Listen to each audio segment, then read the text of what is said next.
Hello, mixed nutcases and dog days of podcasting listeners. This is Nuke Chas, and this is going to be a little chatty episode. If you are looking at numbering, you might notice that I did not record yesterday. I had every intention of recording, and normally I don't talk about going into too much detail of what happens when I don't record, because I try not to give myself guilt over this. Dog days of podcasting is supposed to be fun, and if I fret over how many episodes I put out, it's not going to be fun. I don't want it to feel like work. This is supposed to be part of a community. And tonight it's going to be a little different because I do want to talk about why I didn't record. Last night I was all set to record. I had taken my shower. I was going to get, changed into my pajamas and come sit down and record. And out of the blue, I had a panic attack. I don't know what brought it on. I elbowed Tech in the head. But, other than that, there's no real reason that I had a panic attack. But I did. Now, I haven't had one this bad in years. Not since I started taking medication. And I don't know if I've talked about that on air. But I have had panic attacks probably my whole life. I didn't know that they were panic attacks until several years ago. I was training in a dojo and I started crying and was very upset in the middle of trying to work on a technique. And the person I was working with, who I was actually teaching, was a social worker. And I was apologizing. I said, I don't know why I'm crying. And she took me by the shoulders and said, "You're having a panic attack. You're not just crying, like you can't breathe.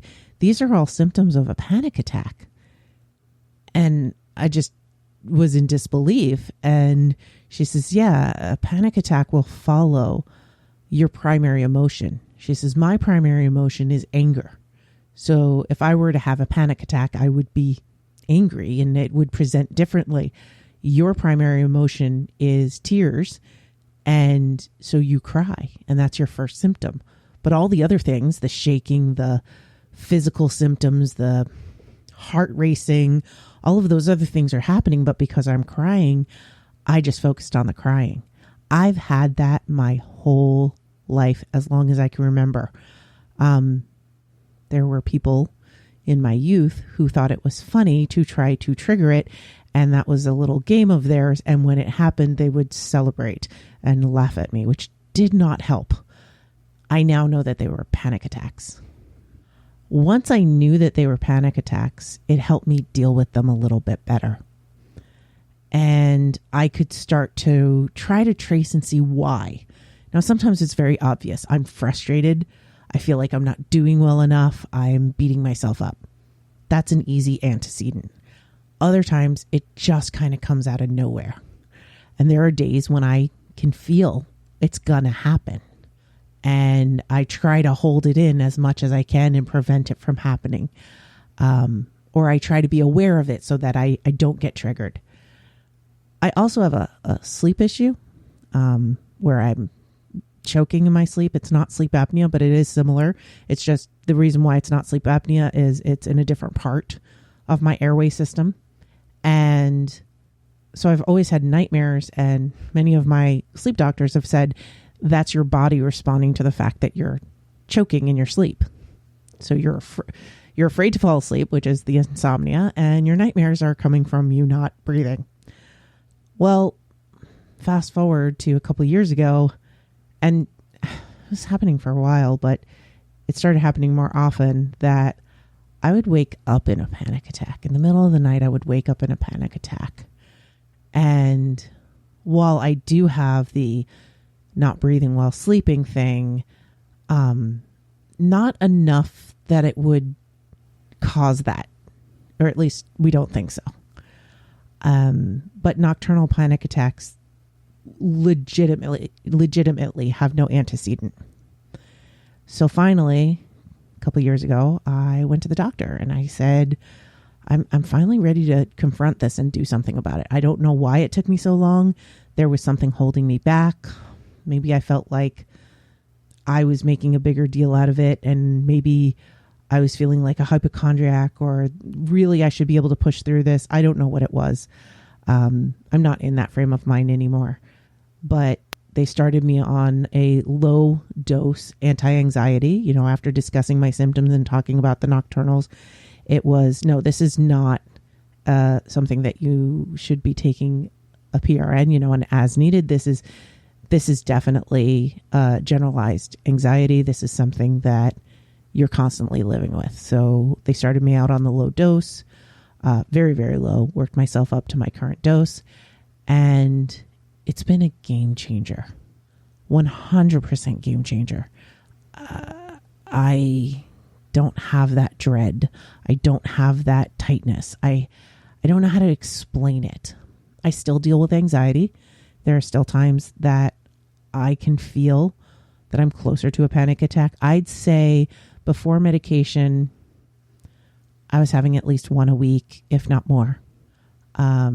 Post medication, maybe one every month or every other month for full-blown panic attack.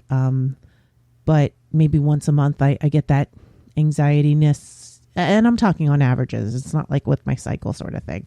It's less frequent. I have not had any nocturnals, which is fantastic. That is wonderful. Those are the worst. But the one I had last night was just so intense that it was scary. And I was not up for recording. I took a melatonin and I went to bed. It was, I want to fall asleep as fast as possible. Tech was really a great help.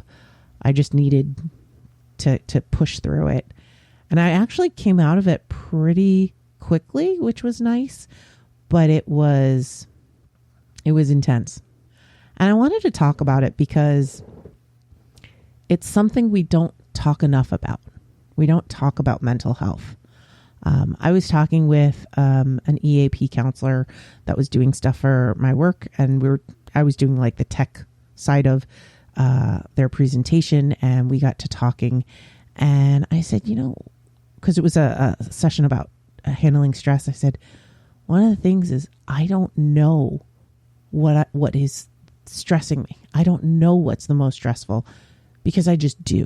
I just live with and I just push through. And that is not completely uncommon. And often if you've lived with anxiety, you've lived with mental issues, you just push through and you do the best you can. And there's help out there and you don't realize it because you're it's kind of like the neurodivergence, ADHD and autism thing of masking, you're so good at just pushing through. It doesn't mean it's healthy. It just means that you are doing that, but that doesn't mean that's the best way to live. So yeah, I'm medicated and it has been such a game changer. And silly things. Like for instance, my biking times are faster medicated compared to previously. And I think it's just, I'm less scared. And I didn't think I was scared on the bike, but I'm less so. I'm more free.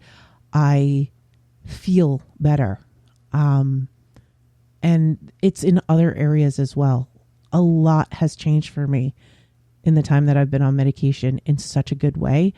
And I think that, working with somebody and making sure that you go incrementally, you don't start out on the highest dose, you figure out what works for you. It's so helpful. And, I think that, therapy is also super helpful. Getting the help that one needs. There shouldn't be a stigma and we should be talking about it more. And so I just wanted to share that with all of you. Part of the dog days, the little chitter chatter that I do in between dinner and movies, kind of feels like therapy sometimes. My first dog days was therapeutic because in the middle of it, I was losing one of my very good friends. And I think having dog days and having everybody to talk to helped. I was also moving in the middle of that. So having people that you can talk to, having awareness and opening up, these are all good things.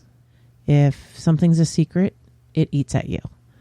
But if you can talk about it, you can move past. You can not move past, you can move with it, because I don't think I'll ever be past this, right? It's not like I cut myself, it'll heal up, and I might have, a slight scar. No, I'm always going to have this, but it's something I'm always going to take care of.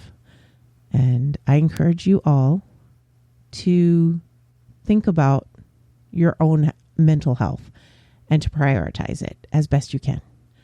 It's not always easy, and a lot of us don't always have the resources, but finding something and putting a name on it can sometimes just be the first step of liberation.